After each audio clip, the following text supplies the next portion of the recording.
very much. I believe with time constraints, I'm going to go ahead and ask one more question, and then we'll do closing statements. Mr. Bottos, under what circumstances would your wife support a toll road in Texas? And if so, define what those circumstances are. We talked about that, and I'll express her opinions on it, but basically a toll road is probably where the people would need a toll road and then also want it in their area. She was interested in sponsoring some kind of referendum if she was elected that actually allows the people of the district to vote whether or not they want a toll road. I think Wharton County that basically wanted it in Victoria to try and get some traffic in and out of their regions there. That's a common issue, but there's got to be some range in between that satisfies a toll road. I mean, very few people want a toll road, especially ones that are existing. You surely shouldn't put tolls on the existing road. That issue came up with 249 into Tomball, and it was loudly trounced, which it should have been. But there's sometimes there's a definition. If you don't mind, I don't mind taking the toll road and paying on there because it does cut out some time rather than staying in traffic. So people can make their own decision whether or not they want a toll road, but they need to be respected for their wishes. Referendum helps, more public meetings, that type of thing, so that it's not jammed down their throat, which is typically what occurs. Thank you. Representative Zerwas, same question. Thank you. When we talk about toll roads, we're basically talking about the bigger picture of how we finance roads in general. And tolls are just one of those options to do that. And I will tell you that it's way down low on the list of options that I look at in terms of bringing additional revenue in from the state of Texas to build roads.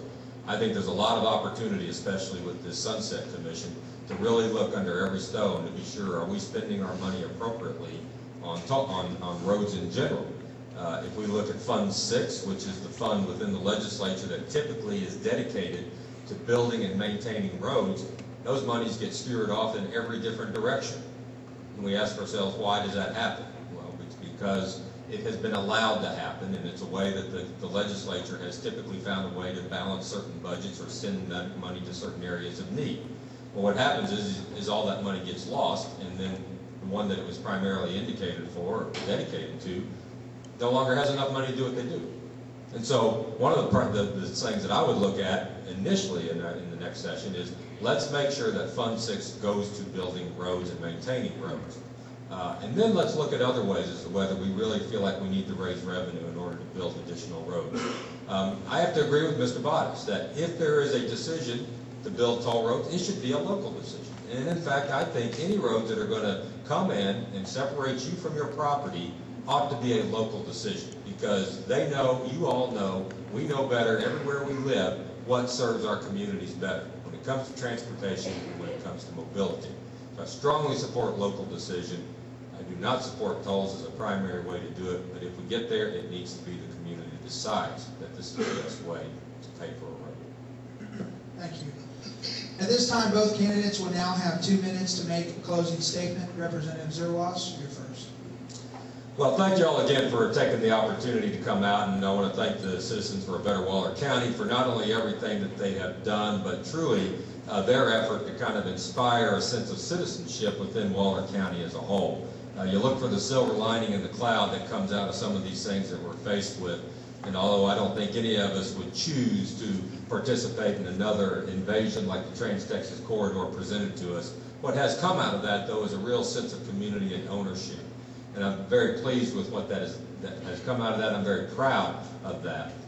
This past session was a great opportunity for me to learn the legislature. It's a great opportunity for me to serve on some distinguished committees. One, the appropriations, as I mentioned, which is one where we basically allocate all the money that the state of Texas brings in. One would say the most powerful committee in the state of Texas. The second one, which is very close to our hearts, is land and resource management.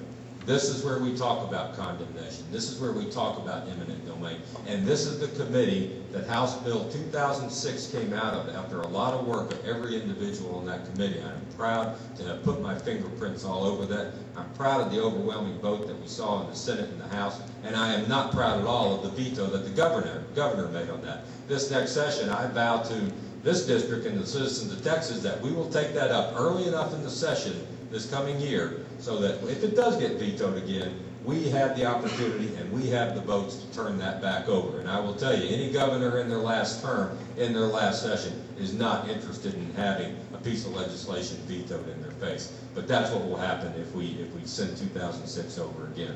It's a great opportunity to serve. I hope I've shown to you all that I had that will and that capability to lead. And I hope as you look at my character, that character is one, as Bernard Montgomery would say, inspires confidence and inspires your vote in this coming session. Thank you. Mr. Bottos, your closing statement. I'd like to thank the Citizens for Better Waller County. We're back in its infancy, maybe even before John was here, when we actually closed up the airport up at the north end of the county and basically actually moved south. But that we started out, it was a good thing. We had about 200 people at the first meeting. They've done an excellent job. I hope they keep up the same work. Dorothy is, her primary issues are education and the ecology. She's got a little pet project she just gets involved with, but we fostered some of the recycling we're going to be doing in Waller County.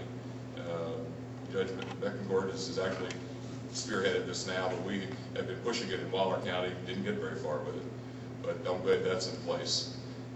John has a good 2 years experience in the job, and we appreciate his efforts. He's done a fine job for us. I can just say that Dorothy will be able to do the same thing when she acquires the same experience that she selected. So we would thank you for your vote and your consideration. She likes her work. She's been involved in it. She's retired. She has no extra jobs to hang around her, or no basically entanglements, if you will. But she was going to turn this job into a full-time job, obviously. And again, go ahead and restore the little contact that people used to have, I suppose, in the old days, that they knew who the representative was and meet them a lot. That's it. Gentlemen, on behalf of Citizens for a Better Waller County, I'd like to thank both of you for your time and for participating in our debate. And I'd like to ask the audience to please help join me in thanking both of you for participating.